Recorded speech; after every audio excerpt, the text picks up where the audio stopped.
Hey, it's Gayle with BERNINA of Naperville. And no, we are not doing a video on cold curlers. But you know, that does give me an idea.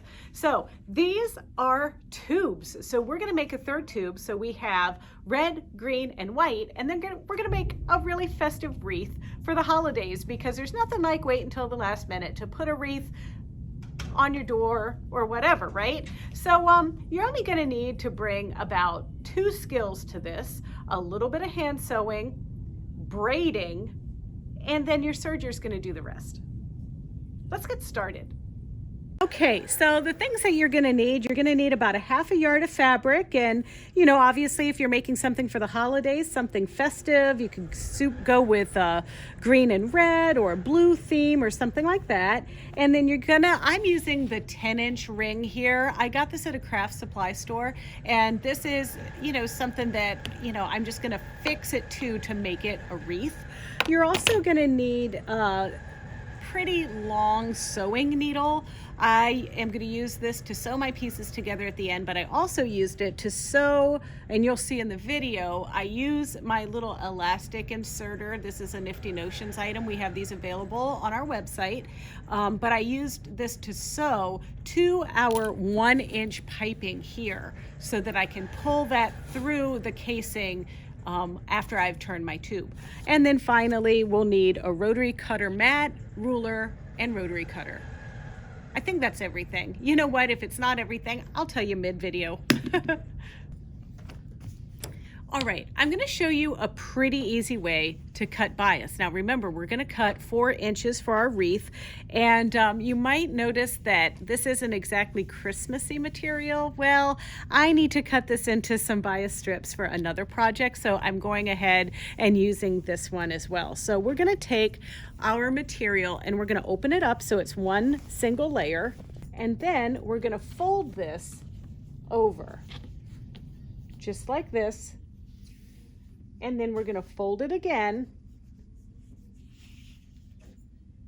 like this, and fold it again like this. And then we can cut our strips from this part of the material. I like to turn it around in this direction for that. Grab my rotary cutter and ruler, and really we're just going to line this up, and we're just going to trim a nice straight edge off of this.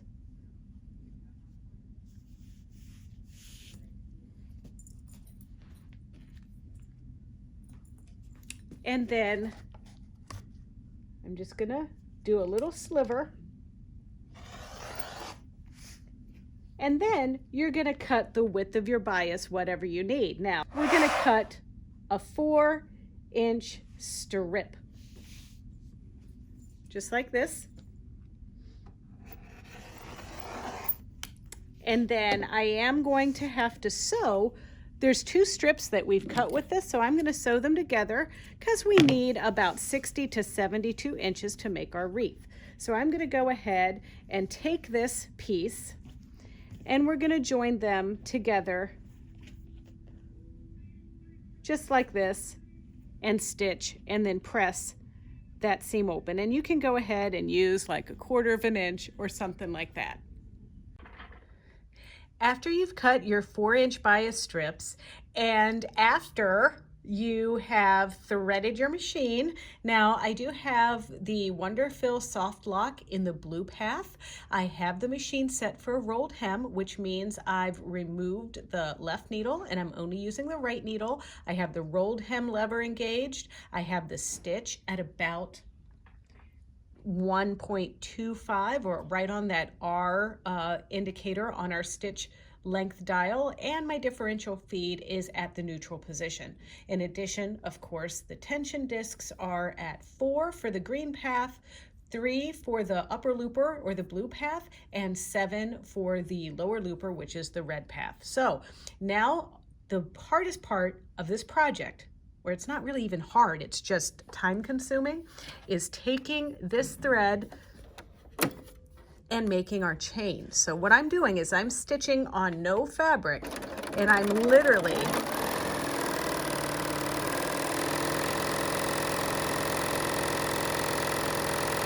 just making a chain, just like this. And then this chain is gonna be the thing that is gonna help us turn our tube.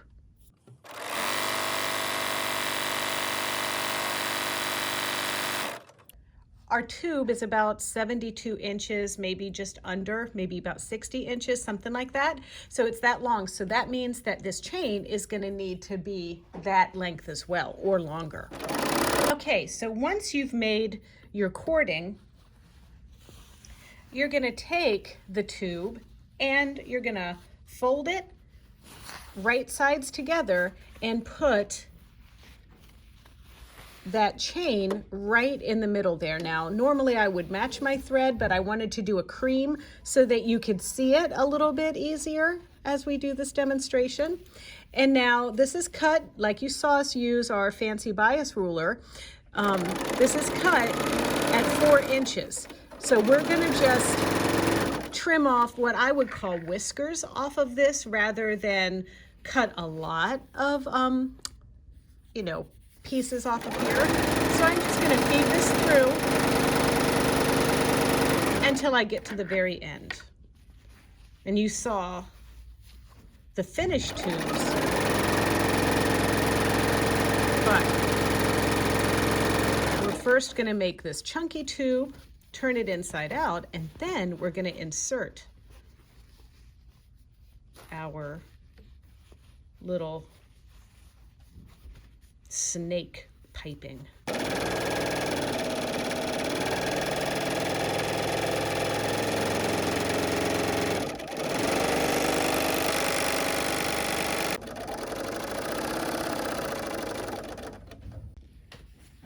Okay, so here's the end that just came off the machine. And here's the end we started with right there.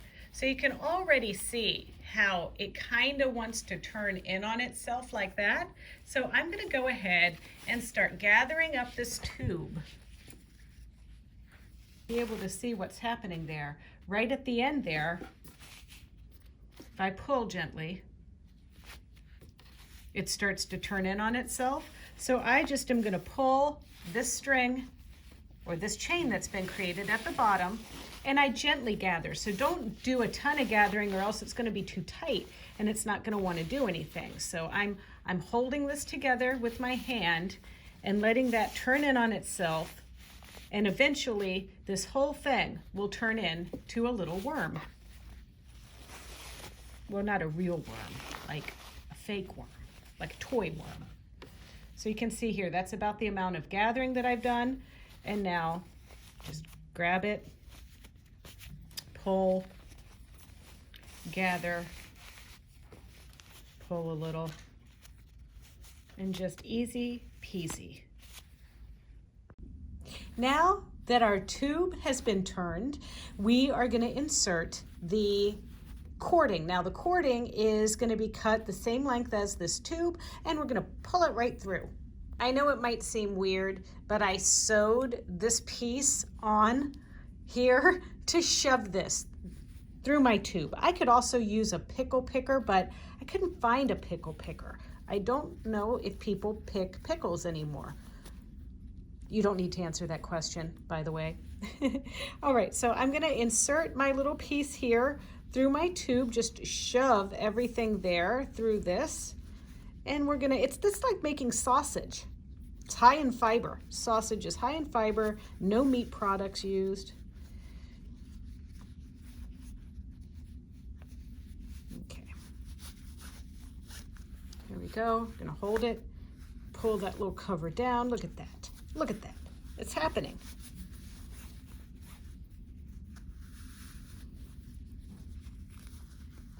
This will feel a little bit like you're trying to squeeze a 10-pound bag of potatoes in a 5-pound sack, but eventually you'll get there. And I'm just holding one end and pulling, just like that. So you're gonna line up your 3 pieces together once you have your tubes. And I like to just tape my tubes to the table, just like that. And I'm using the blue painter's tape to do that. And it's also nice to have a little bit extra here.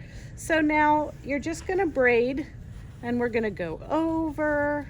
So it's just like braiding a really long, thick ponytail with, you know those folks that have that luscious hair, and you're like, they've got more hair in one little sprig than I have on my whole head. You know those folks. Okay, so I'm just gonna keep going down and braiding this piece. And I wanna braid until I have enough to go around this 10-inch wire, and that's 10-inch diameter, not circumference. Don't braid it too tightly. If it's a little bit looser, you're going to be able to maneuver things a little bit more around this piece. And I'm also trying to keep my seams so they're kind of hidden. You can see here, I'm just lining that wreath up around here. So I need to braid a little bit more, as you can see here. There we go. So now, ideally, I want to line green up with green, just like this, white with white, like that, and then red with red. So it's going to look a little bit better looking than that, but I think the first step is to kind of stop and trim our wreath pieces. Okay, so you can see here that I connected my red and my green ones together. Now, this might not be the perfect looking intersection, but I am going to put a bow right here. And so with that in mind, I now need to connect my final piece here. So the first thing I did is I kind of trimmed it to give it a manageable size here for me, and I pinned it temporarily. But now I'm going to kind of wiggle things into position, and I want to trim about an inch off of this. So I'm going to pull this stuff out here just like that, and I'm going to cut about an inch just like that. Then I'm going to go ahead and pull the extra fabric out like that, and I'm going to fold it under just a little bit, just like this. Then I'm going to insert this other piece right inside there, just like that. And now I'm hand sewing that with a needle and thread. And I'm going to just take little stitches about 1/8 of an inch apart, just so everything gets nicely secured. And if you didn't think you secured it enough the first time around, it's a circle. You could keep going around and around. So I do a knot by taking a few tiny little stitches in place, and then I kind of crochet with my finger and needle here a few little interlocking loops like this, and then pull it off and tuck it underneath and trim. All right, let's have a little look. So you can see here it's finished. It's all stitched together. Now I do have to warn you that I did tighten it up a little bit, so that required me taking some of these apart and restitching them. But all in all, I think it's going to be super cute, and it's going to be even cuter when I put a bow on it. But before I do any decorating to the wreath or anything like that, I'm going to attach it to my circle. And I'm going to attach it just with some hand sewing. So I'm going to take some heavier thread and double it up. I'm going to use the coordinate thread from Metler. The coordinate thread is actually a 30 weight thread, but it's got more of a feeling of floss to it. And I'm going to use that to sew this probably like every 2 inches around on this hoop. So I'm going to go ahead and do that and show you the finished result there. Okay, so we have the wreath here. I've sewn it to our metal ring, and now I'm ready to kind of just floof it up a little bit and get a bow on it. And I'm just gonna make a bow out of some of this fabric, just a regular bow, but you could get a store-bought bow or you could use your favorite method. All right, well, here's our finished project. I think it's cute. Now, I made this bow using some leftover scraps, and if you look closely, you can see on here that there's a rolled hem, and it was just the same exact rolled hem that was set up to make these tubes. So, you know, I have to admit it's not hand sewn on here, it's just pinned for now, but I'll get to that maybe tomorrow. It's getting late here, so I'm gonna go ahead and hang this up in the store, and hope you enjoyed this video. So if you want to see more tutorials like this one, or some of our Bernina love stories, or just other things, maybe you have some questions about using your Bernina 880 Plus, you know, the Bernina of Naperville YouTube channel is the place to go for that. So it's easy to get there. It's youtube.com/Bernina of Naperville, and there you can like, comment, and subscribe. So, got this one done just in the nick of time to hang on the door for company. See ya.